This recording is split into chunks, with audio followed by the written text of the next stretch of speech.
भगवान से कहते पितामह प्रभु अब ऐसी किसकी मौत हो सकती है? दुनिया के लोग आपको याद करने के लिए कितने बोले, जब मरते समय याद आ जाए कितनी माला जपते हैं, लेकिन आज तो आप मेरे सामने हो। जन्म जन्म मुनि जतन कराई, जन्म मुनि जतन कराई। ओ जी जन्म जन्म मुनि मेरे राम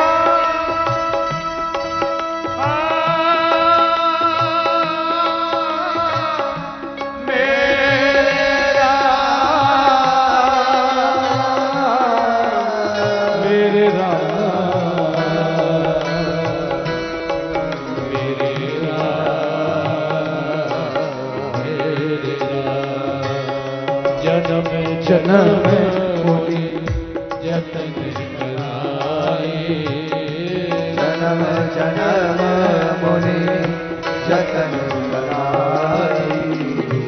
अंतराम कहे आवत नाई, ओ जी अंतराम कहे आवत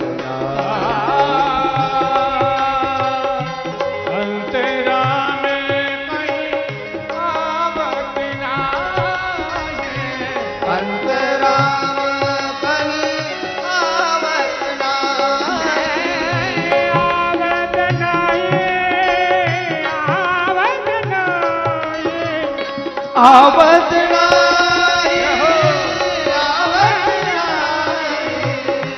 अंतराम कहीं आवत नाई, अंतराम कहीं आवत नाई। जन्म जन्म मुनि जतन कराई,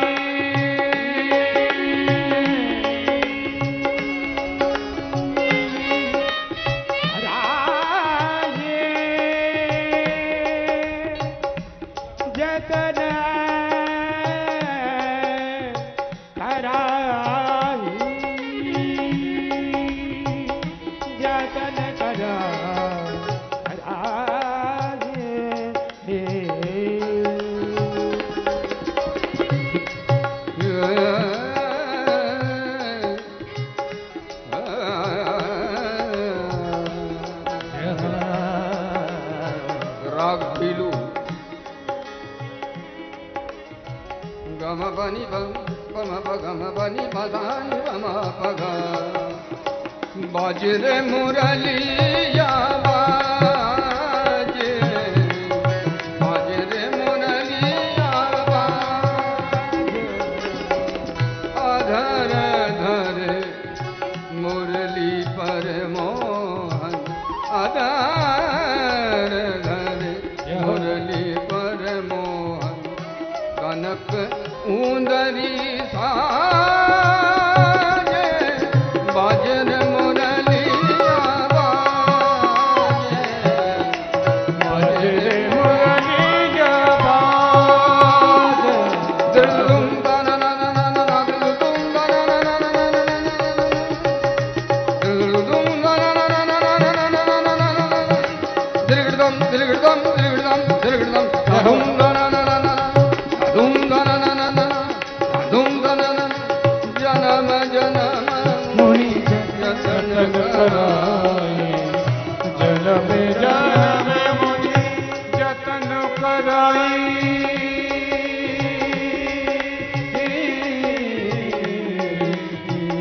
अंतराम कही आवत नाई, अंतराम कही आवत नाई, अंतराम कही आवत नाई।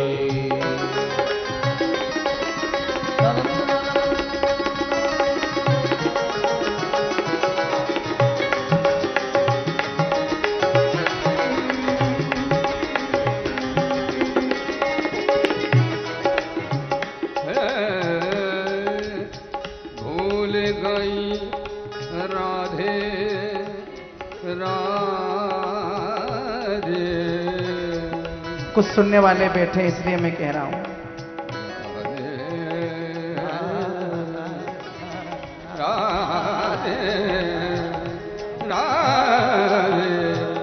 भूल गई राधे सुध बुध सारी, भूल गए गोधन को संवरिया, भूल गए गोधन को संवरिया। जाने न जाने हम ना जाने, जाने न जाने हम सब जाने, जग ये सारा जाने। बाजर मुरलिया बाजे,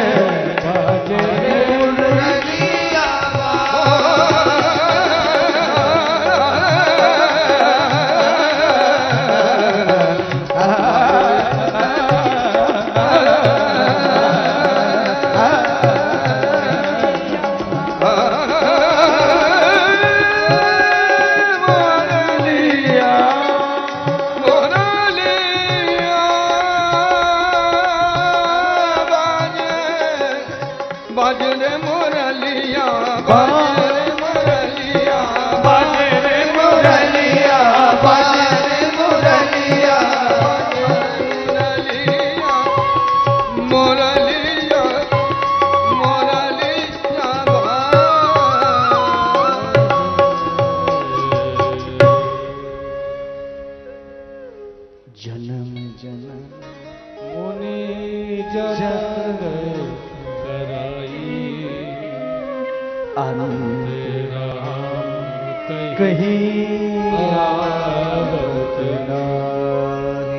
भगवान कहते हैं पितामह भीष्म तुझे इच्छा मृत्यु का वरदान मिला है। पितामह भीष्म जब चाहेंगे तब मरेंगे, वरदान मिला हुआ है, तुम अभी क्यों मर रहे हो? पितामह भीष्म ने कहा प्रभु ऐसी मौत नहीं हो सकती जैसे आज मेरी मौत हो रही, आप मेरे सामने हो। देहांत काले तुम सामने हो, देह के अंत में आप मेरे सामने हो, मैं शरीर छोड़ रहा हूं।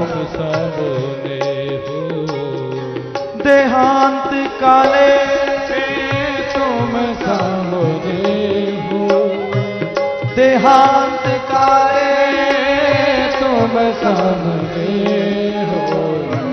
बंसी बजाते मन को लुभाते, बंसी बजाते मन को लुभाते। यह गीत गा कर तननाथ जागो, यह गीत गा कर तननाथ जागो।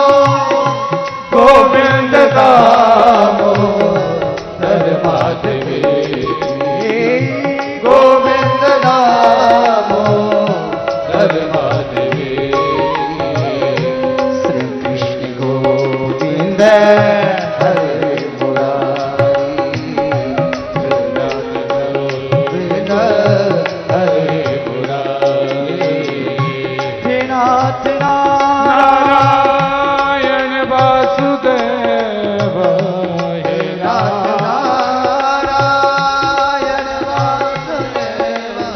बड़ा प्रयास करते हैं, बड़ी कथा सुनते हैं, बड़ा कीर्तन करते हैं, बड़ी माला जपते हैं, क्यों?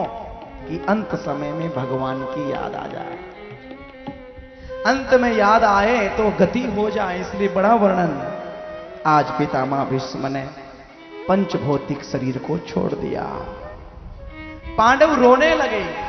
भगवान ने कहा ऐसे महापुरुष के शरीर छोड़ने के बाद रोना नहीं चाहिए, रोना नहीं है। समस्त पांडवों को लेके भगवान आज श्री कृष्ण कहते मुझे द्वारिका जाने की अनुमति दो। श्री कृष्ण द्वारिका जाने लगे। द्वारका की जितनी रानियां हैं, महारानियां हैं, स्त्रियां हैं, नारियां हैं, सब द्वार पे खड़ी होके पुष्पों की वर्षा के लिए तैयार है। आज कृष्ण आ रहे हैं।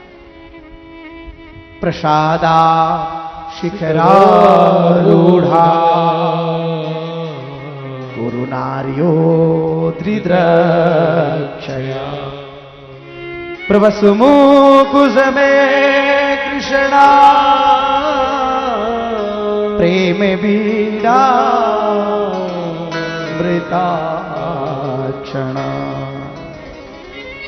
अपने महलों की अटारियों के ऊपर नारियां चढ़ जाती है। आज आने वाले हैं प्रभु। अब आप कहोगे महाराज जी सब नारियां चढ़ गई क्या? भागवत जी में ये लिखा है,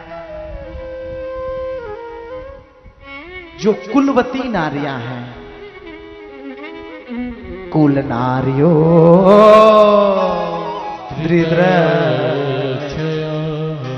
जो कुलवती नारियां हैं, वो कुलवती नारियां सब पुष्पों की वर्षा कर रही है। द्वार सजाए हैं, बंदलवार लगाई है, पुष्पों की वर्षा कर रही है, पूरी की पूरी सजावट करी है द्वारिका की। पूरे मार्ग में पुष्प छिड़क दिए। लेकिन एक बात कहूंगा, कह दूं, भगवान कृष्ण आए हैं और आने के बाद सबसे पहले किससे मिले हैं? आप रोज कथा सुनते हो, बड़े बड़े वक्ताओं की कथा सुनते हो। कृष्ण सबसे पहले द्वारिका में किससे मिले?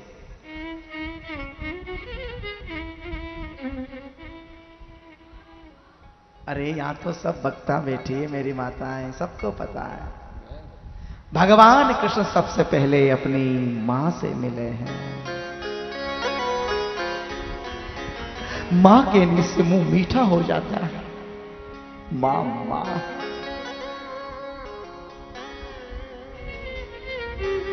ब्रह्म होने के नाते भी मां से प्रेम कर रहे हैं।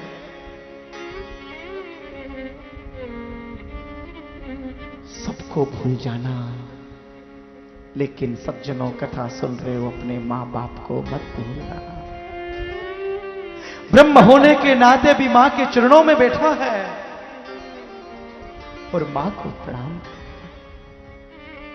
मां के अंदर वो शक्ति है जो मां के अंदर ऐसी शक्ति है जो देवी देवताओं में शक्ति नहीं। मां जब आशीर्वाद देती है, क्या चाहिए मां को? कुछ भी नहीं चाहिए मां को। बस प्रातः काल घर से निकलो, मां के चरणों में प्रणाम करके निकल जाओ। मां ऐसा आशीर्वाद देगी कि जीवन पर्यंत आप खिलोगे, फलोगे। सायंकाल की वेला में आके मां के पास बैठ जाओ। मां तूने भोजन कर लिया? मां तूने प्रसाद तो पा लिया ना? मां तुम ठीक हो ना? सज्जनों, मां आशीर्वाद देती। मुझे कोई पूछे कि दुनिया में साक्षात देवी और देवता कौन है, तो मैं आपसे आग्रह कर देता हूं, सही मायने में देखते हैं तो अपने माता और पिता आपके हमारे देवता हैं।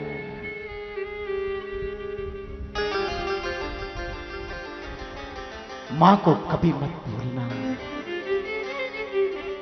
हो सके मां की सेवा करना, सिर्फ सेवा करना। वेदांत शास्त्र में सबसे बड़ी सूक्ति है, प्रथम नंबर में लिखा है, मातृदेवो भव पितृदेवो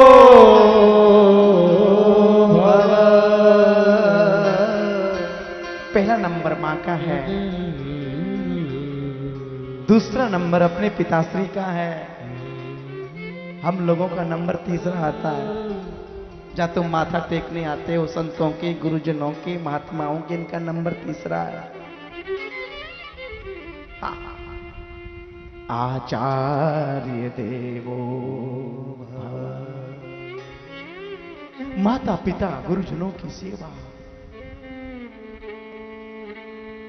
माता पिता के चरणों में जरूर प्रणाम करो, माता पिता के चरणों में जरूर वंदन करो। अभिवादनशीलस्य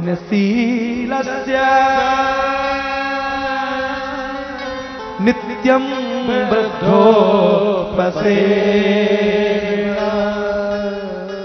चत्वारि तेषां वर्धन्ते आयु विद्या यशो बला।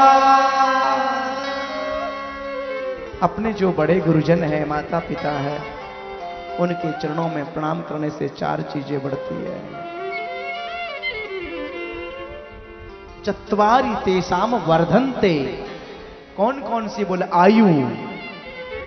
यदि किसी व्यक्ति की कुछ ब्राह्मण ने किसी जन्म पत्री देखी हो और वो यदि कह दे कि आप तो 40 साल में गोविंदाय नमो नमे होने वाले हो, तो मैं दावे के साथ कहता हूं नित्य प्रति प्रातः काल की वेला में उठ के अपने मां और पिता के चरणों में प्रणाम करेगा, उस व्यक्ति की उम्र बढ़ जाएगी। मां दिल से आशीर्वाद देती है। आयु, जो ये चाहे कि मैंने विद्या पढ़ी नहीं है और मुझे विद्या पढ़ने की इच्छा है, वो प्रातः काल की वेला उठ के मां के चरणों में प्रणाम करे, पिता के चरणों में उसकी विद्या बढ़ जाती है। आयु विद्या। जो ये चाहे कि महाराज दुनिया मुझे यश में कीर्ति फैले, यश फैले, दुनिया के लोग मुझे पूजे, प्रातः काल की वेला में उठ के मां के चरणों में प्रणाम करे, उसकी दुनिया में यश फैल जाता है। आयु विद्या यशो। और जो ये चाहे मेरे अंदर ताकत आ जाए, बल आ जाए, मां के चरणों में प्रणाम करो, बल बढ़ जाएगा। आयु विद्या यशो बलम। माता पिता के चरण, गुरुजनों के चरण सेवा करने से ये विद्या बढ़ती है। लेकिन आजकल दुर्भाग्य है, एक बहू अपने सास के चरणों में प्रणाम करने में संकोच करती है। धिक्कार है उसके जीवन को। एक बहू अपने सास को प्रणाम नहीं करती। मैं पढ़ी लिखी डबल एमए पास हूं, ये पुराने जमाने की बुद्धि, इसको क्या प्रणाम करे? नहीं, अपनी मां से भी बढ़कर यदि किसी का दर्जा दिया है तो धर्म माता अपनी सास जो है, वो सास अपनी मां से भी बड़ी है। ध्यान रखना मेरी बहनों।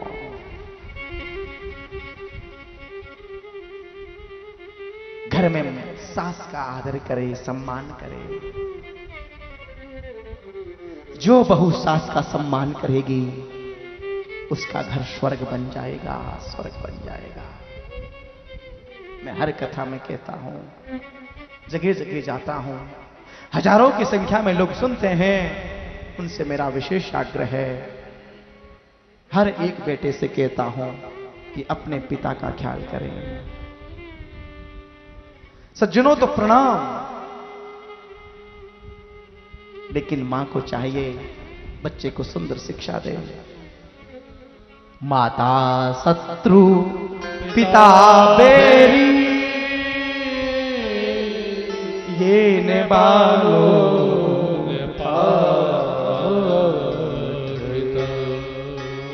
वो मां नहीं है जो अपने बच्चे को सुंदर शिक्षा नहीं देती हो। वो पिता नहीं है जो अपने बच्चों को अच्छे स्कूल में एडमिशन नहीं करा के उनको अच्छी शिक्षा नहीं देते हो। माता पिता का परम कर्तव्य है कि अपने बच्चों को सुंदर शिक्षा दे। शास्त्र कहता है बचपन से ही बच्चों को सुंदर संस्कार डाले। आप कार्बन कॉपी में देखोगे बच्चे के कि जब बच्चा बड़ा हो जाएगा, जीवन पर्यंत आप लोगों ने जो शिक्षा दी उस शिक्षा पे चलेगा बच्चा। लेकिन मूर्ख होता है ना, वो झुकता नहीं है, छाती तान के चलता है। सूखी लकड़ी होती है, सूखी लकड़ी, सूखी लकड़ी को ऐसे मोड़ोगे तो मुड़ेगी नहीं, टूटेगी। हाँ, लिखा है शुष्क काष्ठानि मूर्खाश्च शुष्क माने सूखी, काष्ठ माने काठ, लकड़ा। सूखी लकड़ी को मोड़ोगे नहीं, मुड़ेगी, टूट जाएगी। नमन्ति फलिनो जना। जिस पेड़ के अंदर ज्यादा फल होते हैं वो पेड़ नीचे झुकता है। जिस व्यक्ति में ज्यादा गुण होते हैं, गुण ज्यादा, वो व्यक्ति। महाराज जी प्रणाम, भाई जी राम राम, बहन जी जय श्री राधे। झुकेंगे, झुकना सीख जाओ। और जो व्यक्ति झुकना सीख गया, समझ लो परम पद को प्राप्त करके दुनिया का मन जीत लेगा। मेरे भाइयों ध्यान रखना।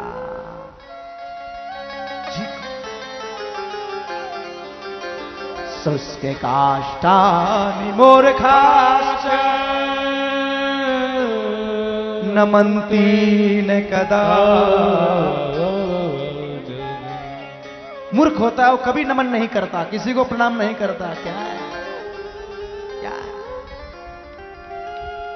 लेकिन नमन्ति गुणिनो जना। जिसमें ज्यादा गुण है वो नमन करेगा।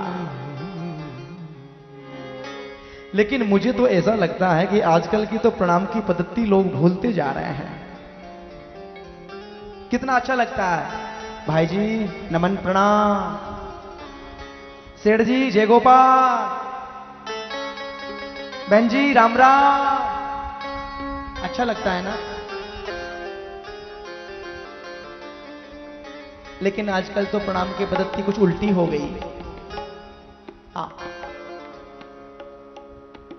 मुझे याद है एक बार सरपंच साहब, मैं बॉम्बे गया, मुंबई यहां से गया तो अपने यहां के ही लोग थे, श्री बालाजी के भाई लोग, मुझे निमंत्रण दिया, माकड़ परिवार। उनके एक मित्र के घर में कोई शादी थी। उनसे कहा महाराज जी आप आए हो, लगे हाथ शादी में चलो ना। मैंने कहा भले आदमी हमें नहीं चलना है। बोले नहीं चलना पड़ेगा ना, हम कह रहे हैं। मैंने कहा हमने जानते हैं नहीं पहचान। बोला हमारी जान पहचान है, आप चलो बड़े खुश हो जाएंगे लोग।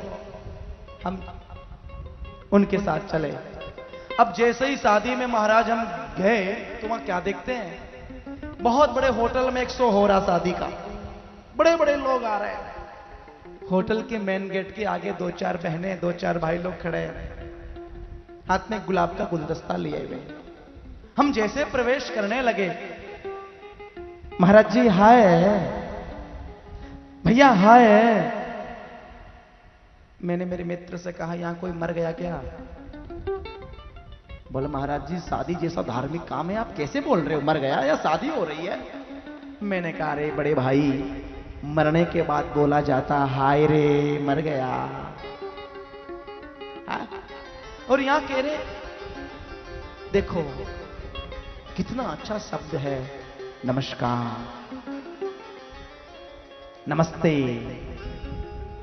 मुझे तो कभी कभी ऐसा लगता है, मैं कभी सोचता हूं कि यदि अमेरिका के लोग पैर ऊपर करें, सिर नीचे करके सोने की शुरुआत कर दे, आप ऐसे सोएंगे, तो भारत के लोग सबसे पहले सोना शुरू कर देंगे।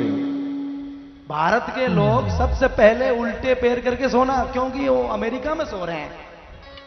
राम राम राम,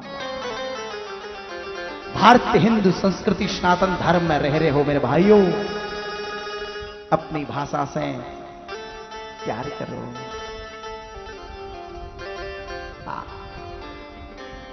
अपना ज्यादा से ज्यादा हम लोग जब स्वदेशी बनेंगे, हमारी दीर्घ आयु होगी। एक बात कहूं क्या, जर्मनी का राष्ट्रपति यदि भारत में आ जाए और भारत में आने के बाद भारतवासियों ने उसका बड़ा सम्मान, बड़ा मान किया और करने के बाद कहते कि महाराज आप भाषण दीजिए, तो जर्मनी का राष्ट्रपति जब भाषण देगा तो अपनी जर्मनी भाषा में देगा, फिर उसको ट्रांसलेशन करके भले हमको लोग बता दे, लेकिन भाषा अपनी नहीं छोड़ेगा। लेकिन भारत के लोग, राष्ट्रपति बनना तो बहुत बड़ी बात है, एक गली होती है, एक मोहल्ला, एक मोहल्ले का एक वार्ड पंच भी बन गया ना, वार्ड पंच समझते हो, एक सदस्य, एक वार्ड पंच भी बन गया तो फराटे से इंग्लिश बोलेगा। विचार करो जरा, आप सोचो। अपनी भाषा, हिंदुस्तान में हम लोग रहते हैं, भारत देश में हम लोग रहते हैं, जिस भारत सोने की चिड़िया है, जिस भारत में भगवान जन्म लेते हैं, जिस भारत के अंदर महाराज हमारे बड़े बड़े ऋषि मुनि महात्मा महात्मा फक्कड़ फकीर प्रकट होते हैं, उस भारत में हमने जन्म लिया है। अपनी भाषा से प्यार करो, अपनी भाषा। एक बार की बात है सरपंच साहब, मैं गुजरात में गया। गुजरात में एक बहुत बड़े वक्ता है, आप नाम सुना होगा, आपने देखा होगा। मैं उन संत को प्रणाम करता हूं जिनका नाम भाई श्री रमेश भाई ओझा साहब है। श्रीमद् भागवत के प्रखंड विद्वान है। चरणों में बैठा, मैंने प्रणाम किया, 2 मिनट के लिए बात करी, चर्चा करी। मैंने धीरे से उनसे पूछा, आप देश और विदेश कथा करते हो, आपके बहुत अनुयायी भक्त हैं। मैं आपसे प्रश्न करना चाहता हूं, आप अमेरिका में कथा बोलते हो और अमेरिका में कथा बोलने के बाद व्यास मन से आप गुजराती बोलते हो, यह क्या कारण है? उनके नेत्र से अश्रु की धार बह चली। बेटा, गुजरात में मेरा जन्म हुआ है, गुजरात मेरी मातृभाषा है। मैं मेरी मातृभाषा को कैसे छोड़ सकता हूं? मैं मेरी मां को कैसे भूल सकता हूं? जननी जन्मभूमिश्च। आहा, विचार करो, एक संत, एक महात्मा अमेरिका में जाने के बाद भारत में गुजरात प्रांत की भाषा बोल रहा है, प्रणाम कर रहा हूं, और यहां के लोग अमेरिका की भाषा बोल रहे हैं। किसी किसी वक्ताओं को तो मैं देखता हूं व्यासपीठ से इंग्लिश बोलते हैं।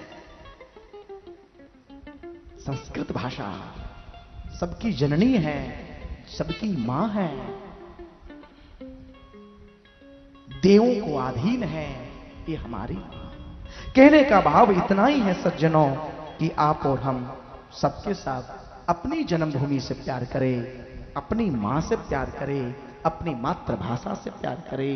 हम ज्यादा से ज्यादा स्वदेशी बने, अपने वेशभूषा को नहीं छोड़े,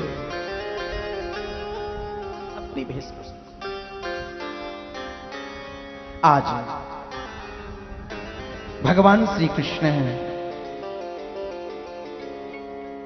पितामह भीष्म के शरीर छोड़ने के बाद,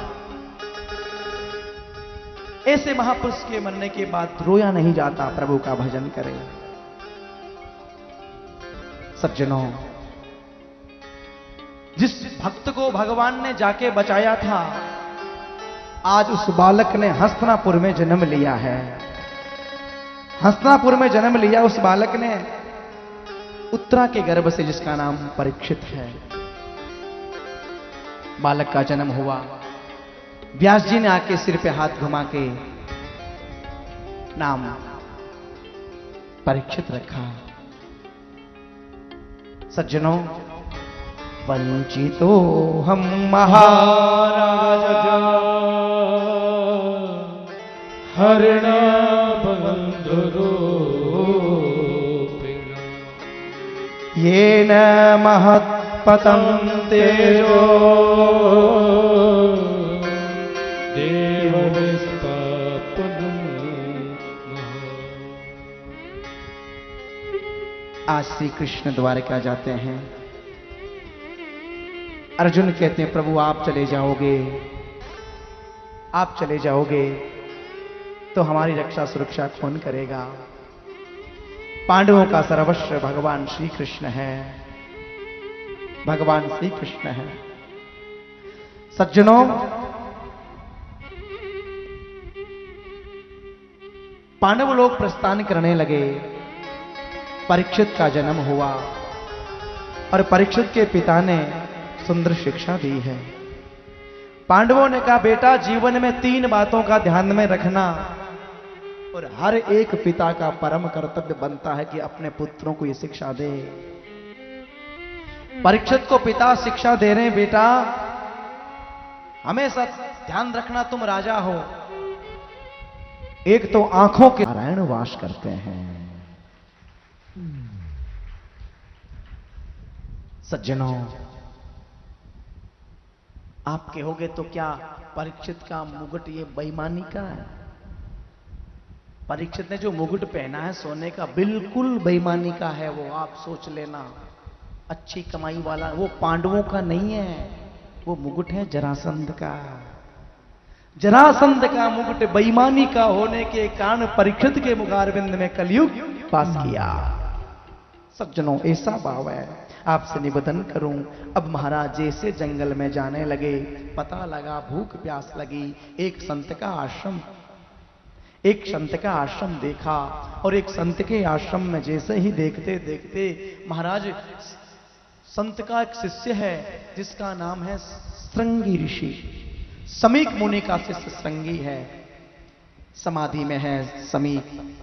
2-4 बार निवेदन किया, भूख लगी है, प्यास लगी है, कुछ खाने की वस्तु है तो हमें दो। जब संत नहीं बोलते हैं, मरावा सिर्फ पीछे देखा, तीर की नोक से उठाया, राजा ने संत के गले में डाल दिया। और गले में डाल के जैसे जाने लगे, छोटे छोटे ऋषि कुमारों को पता चला, श्रृंगी के पास तुम स्नान कर रहे हो, पिता के गले में किसी राजा ने मरावास डाल दिया।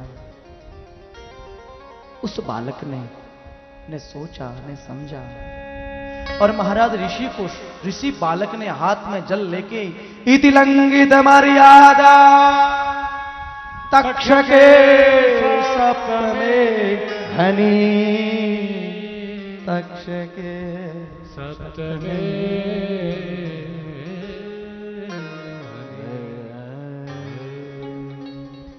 शाप दे दिया। मेरे पिता के गले में मरावाज सर्प जिस राजा ने डाला है, उसको मैं ब्राह्मण बालक होने के नाते शाप दे रहा हूं कि ठीक 7वें दिन उसका पूर्वज तक्षक नाम सर्प आएगा, डस के उसकी अकाल मृत्यु हो जाए। बाणी रूपी बाण चला दिया। एक बात कहूं, तलवार का घाव भर जाएगा सज्जनों, लेकिन वाणी का घाव कभी नहीं भरता है। वाणी का घाव जैसे ही शाप दिया, ऋषि कुमार दौड़े दौड़े आए, पता चला संत ने एक तरफ रख दिया। सर्प, पिताजी आपने ये नहीं कहा किसने डाला? बेटा कोई बात नहीं, नहीं, हमारे यहां परीक्षित नाम के राजा आए थे। परीक्षित का नाम सुनते ही द्रवीभूत हो जाते समीक। अरे तुमने सम्मान किया कि नहीं? भोजन प्रसाद दिया कि नहीं? कैसे ठीक तो होना? पिताजी, हमने उसको ऐसा दंड दिया है कि आगे कोई सुनने वाला राजा ऐसी गलती नहीं करेगा। उसको 7 दिन में मरने का शाप दे दिया। समीक के नेत्रों में झरझर अश्रुबिंदु छलक आए। समीक ने कहा, बेटा हम ब्राह्मण हैं, हम संत हैं, संत को कैसे होना चाहिए? तितक्षया कारुणिका मैत्र्या चाखिल जंतुषु संवते च सर्वात्मा भगवान संप्रसीदते। ब्राह्मण को तितक्षावान होना चाहिए। ब्राह्मण को महाराज सबसे करुणावान मित्र भाव रखना चाहिए, और तुमने श्राप दे दिया। एक ऋषि कुमार को बुलाया, बेटा दौड़े दौड़े जाओ, परीक्षित को बोलो मेरे नादान पुत्र ने 7 दिन में मरने का श्राप दिया, हो सके तो आप अपनी मृत्यु को टाल ले। दौड़ता दौड़ता दौड़ता ऋषि कुमार जाता है, परीक्षित के चरणों में वंदन किया, प्रणाम किया। समीक का शिष्य हूं, 7 दिन में श्राप दिया है, हो सके टाले। उसी समय समीक ऋषि ने महाराज मुझे भेजा है। इतना ही नहीं, परीक्षित ने क्या कहा? परीक्षित ने कहा, महाराज क्षमा करें, मुझे क्षमा करें। ऋषि ने मुझे श्राप 7 दिन का दे के बिल्कुल ठीक नहीं किया।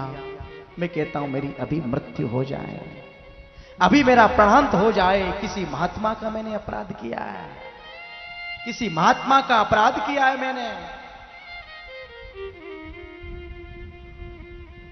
उसी समय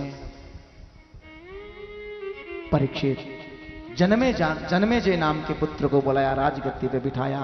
आप गंगा लया सब लया, गंगा किनारे जाते हैं और गंगा किनारे जाके भगवान का भजन करते हैं। बड़े बड़े संत महात्मा आते हैं, किसी गांव के अच्छे के मन में कोई तकलीफ होती तो गांव वाले मिलने आते हैं। सबके सब ऋषि, सबके सब महात्मा मिलने आ रहे हैं। भृगु वशिष्ठ चवनस गोतने, भृगु वशिष्ठ चवनस गोतने, मेधातिथि बलदेव रात, मेधातिथि बलदेव रात। भृगु वशिष्ठ चवनस गौतमो, भृगु वशिष्ठ चवनस गोतमो, मेधातिथि बलदेव रात, मेधातिथि बलदेव रात। बड़े बड़े ऋषि, बड़े बड़े महात्मा, महाराज भृगु ऋषि, कश्यप, सबके सब आ रहे हैं। लेकिन कोई निर्णय नहीं कर पाया कि 7 दिन में मोक्ष कैसे होगी। आकाशवाणी हुई है और जैसे सुखदेव भगवान जंगल में बैठे हैं, जाओ परीक्षित के पास, जाओ परीक्षित के पास। परीक्षित की सभा में सुखदेव का प्रागट्य हुआ। तत्र भवद भगवान व्यास पुत्र यदृच्छया गामट मानो न पक्ष, अलक्ष लिंगो निज लाभ तुष्टौ, व्रतस्य बाला अवधूत रे, व्रतस्य बाले अवधूत भेद। परीक्षित की सभा में भगवान सुखदेव का प्रागट्य हुआ। जोर से करा, बोलिए सुखदेव भगवान की जय।